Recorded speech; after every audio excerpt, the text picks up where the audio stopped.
అధికారులు వ్యవసాయ రంగాన్ని అట్లాగే కార్మిక రంగం సాధించుకున్న చట్టాలను సర్వనాశనం చేసి సామ్రాజ్యవాదులకు ఊడిగంచేస్తున్నారు. అంతేకాదు కార్పొరేట్ శక్తులకు ఈ రోజు ఊడిగంచేస్తూ అమెరికా సామ్రాజ్యవాదానికి తలవొక్కి ఈ రోజు మొత్తం హక్కుల్ని కాల్చి వేస్తున్న ఈ నేపథ్యంలో జాతీయ స్థాయిలో ఉన్న ఎస్కేఎం, సంయుక్త కిసాన్ మోర్చా, అట్లాగే ట్రేడ్ యూనియన్స్ సంయుక్తంగా కలిసి ఈ రోజు 10వ తేదీన జైల్ బరో కార్యక్రమాన్ని విజయవంతం చేయాలని చెప్పేసి మేము ఆర్మూర్లో ప్రజా సంఘాలుగా విజ్ఞప్తి చేస్తా ఉన్నాం.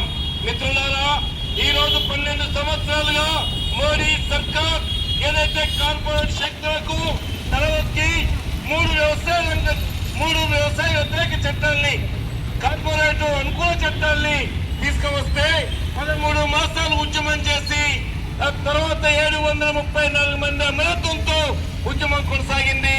ఆ ఉద్యమంలో దాదాపుగా తలవొక్కి భారత ప్రజానీకానికి, రైతాంగానికి నిండు పార్లమెంట్ లో క్షమాపణ చెప్పి ఈ రోజు చట్టాలని వాపసు తీసుకుంటారని ప్రకటించి రాతపూర్వక హామీ ఇచ్చి ఏ ఒక్క హామీని కూడా అమలు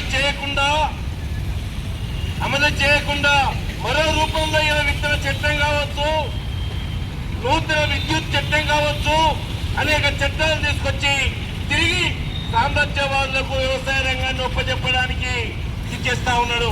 అంతేకాదు కార్మికులు ఏదైతే పోరాడి సాధించుకున్న అనేక చట్టాలని ఒక కలం కోడుతో రద్దు చేసి 4 కోళ్లుగా చేసి ఈ రోజు యూనియన్ పెట్టుకునే హక్కును కూడా కాల్లా చేసే విధంగా చేస్తా ఉన్నారు. అందుకని ఉద్యమ ఏదైతే క్విట్ ఇండియా ఉద్యమ స్ఫూర్తితోని 10వ తేదీన జైల్ బరో కార్యక్రమాన్ని ఆర్మూర్ ఏరియా రైతాంగం, కార్మికులు, మేధావులు